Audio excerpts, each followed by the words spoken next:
Assalamu alaikum wa rahmatullahi wa barakatuhu. Inshallah, now we will learn Ad-Darsur Rabia, fourth lesson. Ad-Darsur Rabia, fourth lesson. In this lesson, we are going to learn a letter of preposition. A letter of preposition. What is that? In Arabic, the default haraka is a dhamma. Default haraka is a dhamma. Okay.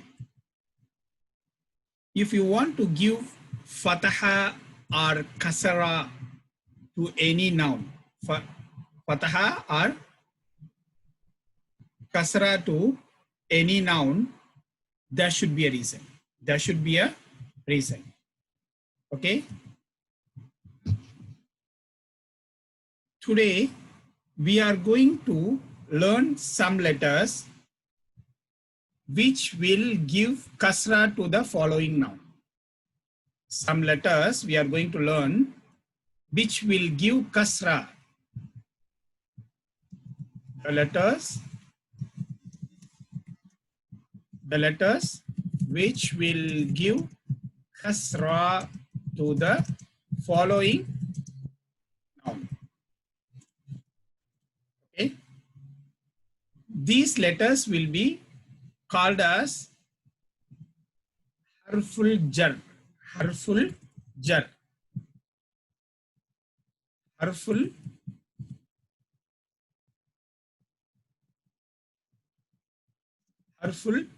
jar. Okay. Harful jar means the letters which will give kasra to the following noun. Okay.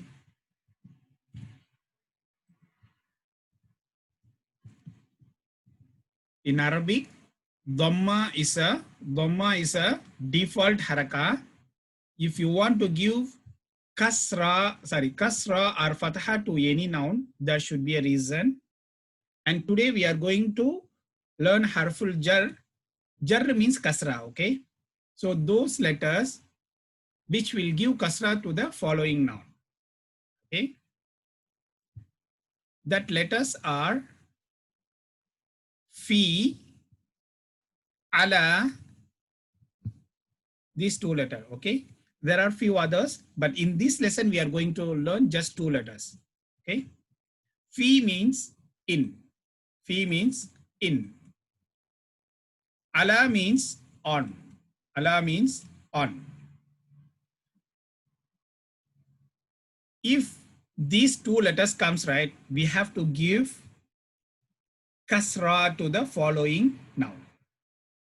Kasra to the following noun. So if you ask al baitu, why baitu? Because it's a default. Dhamma is a default. So it can be al baitu. There shouldn't be need for a reason. Okay? There would not be need for a reason for why dhamma has came. But if you see kasra or fataha to any noun, you should learn why this noun takes kasra, why this noun take fataha. You should read, seek for the reason. So why this baiti got kasra? Because of fi. Why maktabi got kasra? It's because of ala. This fi and ala is harful jar. Harful jar. The letter of preposition. Jar means kasra. The letter which will give kasra to the following noun. Okay. Grammatically, we will call fi is harful jar. And this noun, where kasra is given, this noun will be called as ismul majroor. Ismul majroor. Grammatical term. Huh? Ismul majroor. Majroor means that which given kasra. Which given kasra. Ismul majrur. Ism means noun. Okay. This letter will be called as harful jar grammatically. The baiti, the noun which takes kasra, will called as ismul majrur. Ismul majrur. Named as ismul majrur. Okay.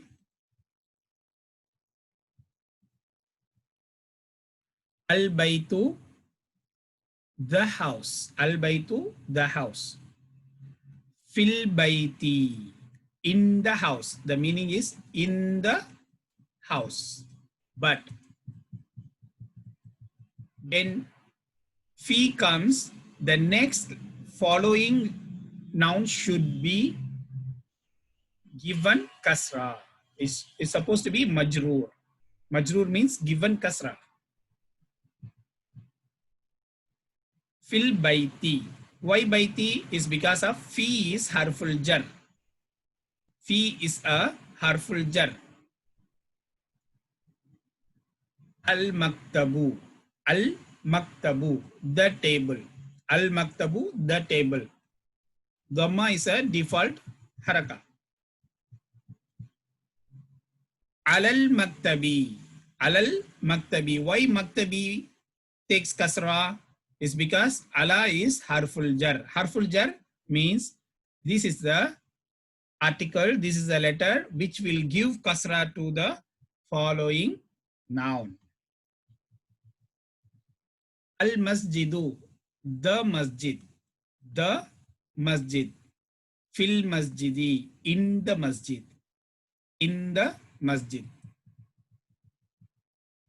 As-sariru, the bed. This dhamma is a default haraka. As-sariru, the bed. Alas-sariri.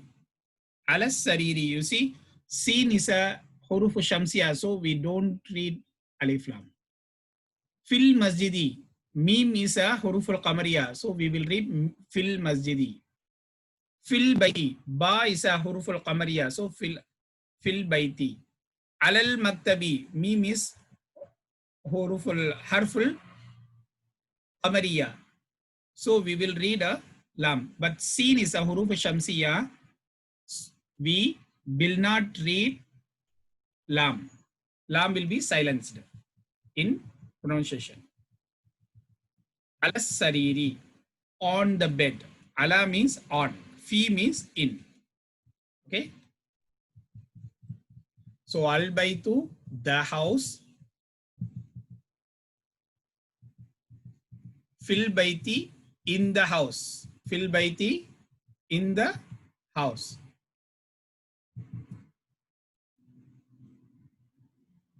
Al masjidu, the masjid.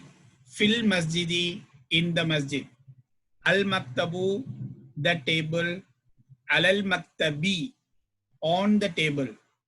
As-sariru, the bed. Alas sariri, on the table. Okay.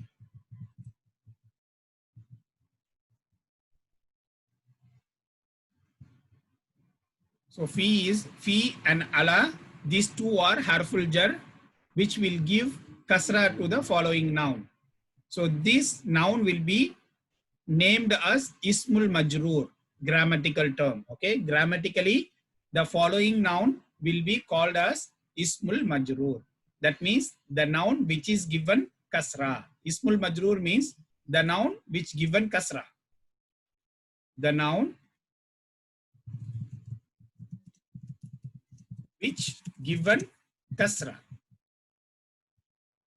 Kasra or kasra. Kasra. Okay. Ismul majroor means the noun which given kasra. Okay. But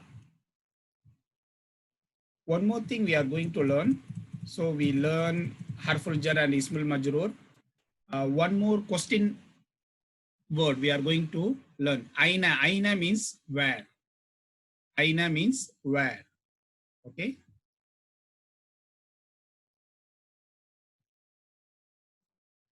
Aina, where.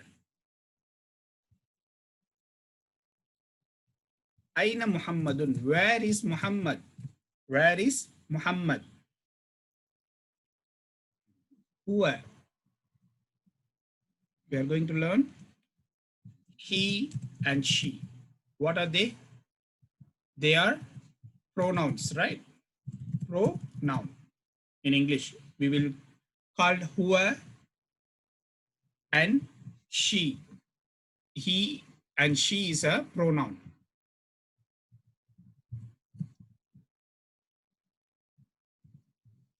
In Arabic, he will be huwa. Who? Wa. Huwa. She will be here. He. Yeah. Here. Pronoun. الضمير.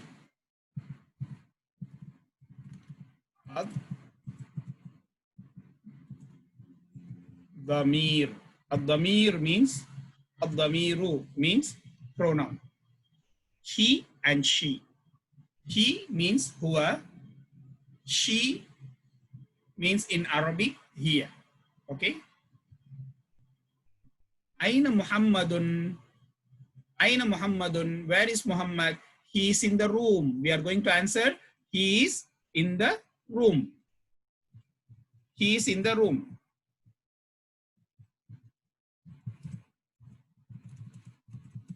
He is in the room. How we are going to translate this in English? He means huwa. He means huwa. Huwa. There is no translation for is and was, correct? In means fi. In means fi. Arabic, fi. Fi means in. The room, al-ghurfati. Al-ghurfatu. Al-ghurfatu means room, correct? Huwa fi in al-ghurfatu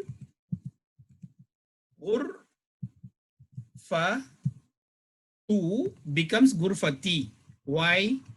Because the fi is harful jar.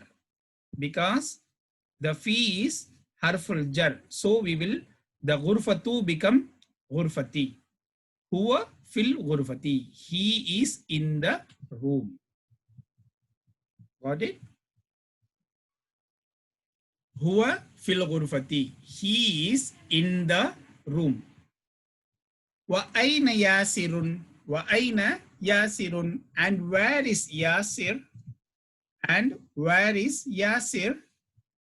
He is in the bathroom. He is in the bathroom.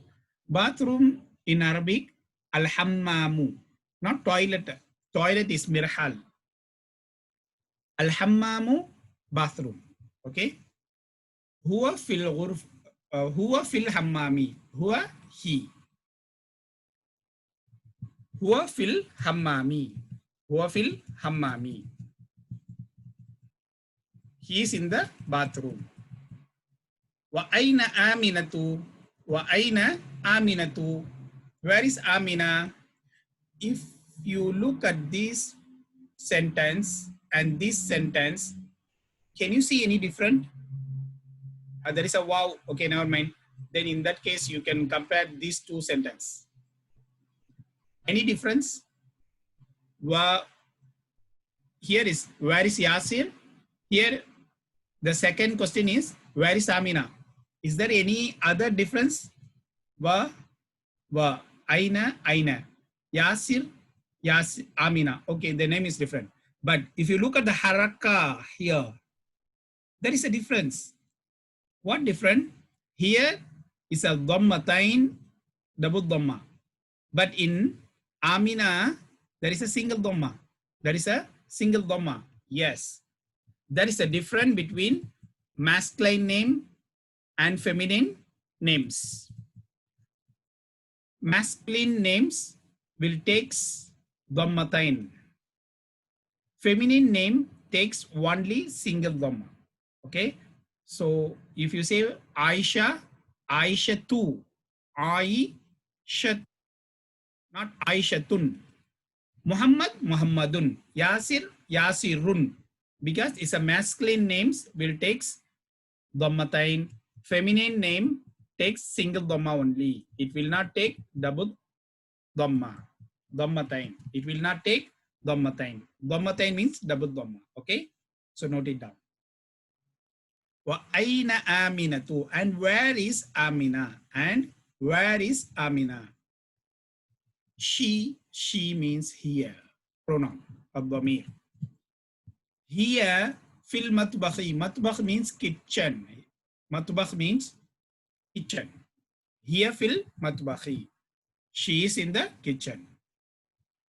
Ainal kitabu. Where is the book? Where is the book? Okay, let's stop here. Okay, now man.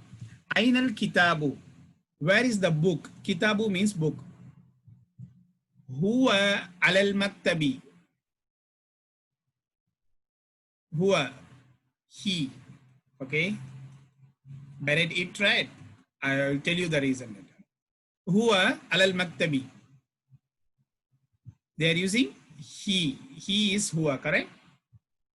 It is on the table. Next you see, wa aina sa'atu. Sa'atu means watch. Sa'atu means watch. Wa aina sa'atu. And where is the watch? Here. Here means she, right? But we will translate it, okay? It is ala sariri, on the bed. It is on the bed. Okay.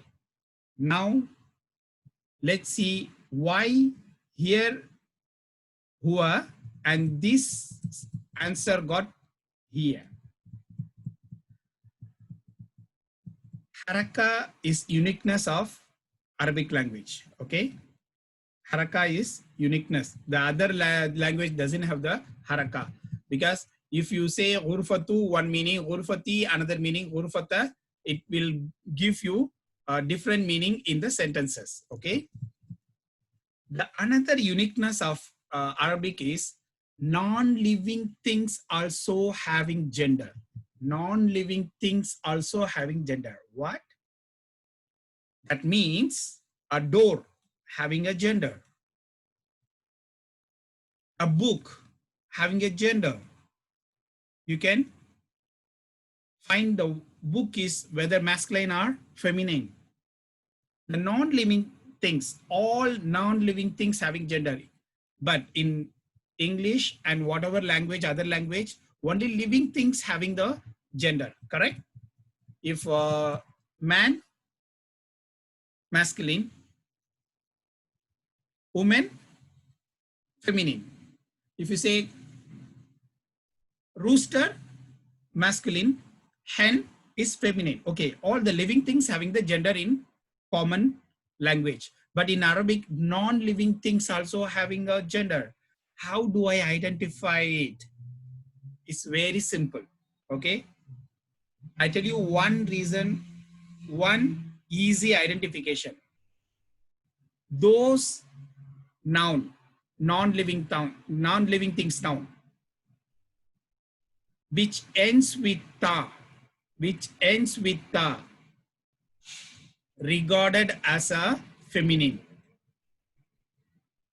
Okay, the rest of the noun regarded as a, by default, all nouns are masculine. Only noun means non-living things, okay? That means irrational things. I'm talking about irrational nouns like bed, house, room, car, all having gender in Arabic.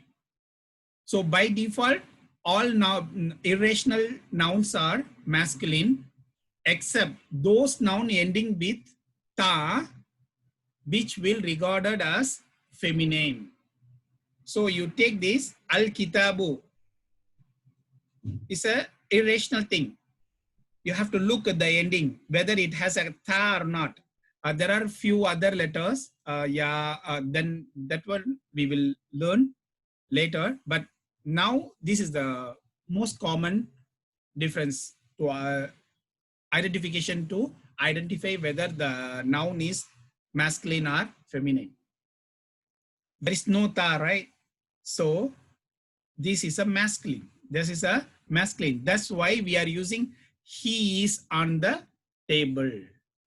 But when we translate, we should not translate that he is on the table, okay? We will translate is it is on the table. But why we use the hua? Hua means he, right? Here means she. Why we use hua here is because of al-kitabu is masculine. Al-kitabu is masculine. Okay, then you look at the second question. Asatu, watch. Watch is ends with ta. Ends with ta. If any irrational noun ends with ta, that means that noun is feminine. That's why we have used here she. She is on the table. She is on the table. But by right, we should read as a, it is, we will translate as a, it is on the table.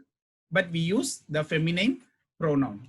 Feminine pronoun is because of al-kitabu is masculine, as-saatu is feminine.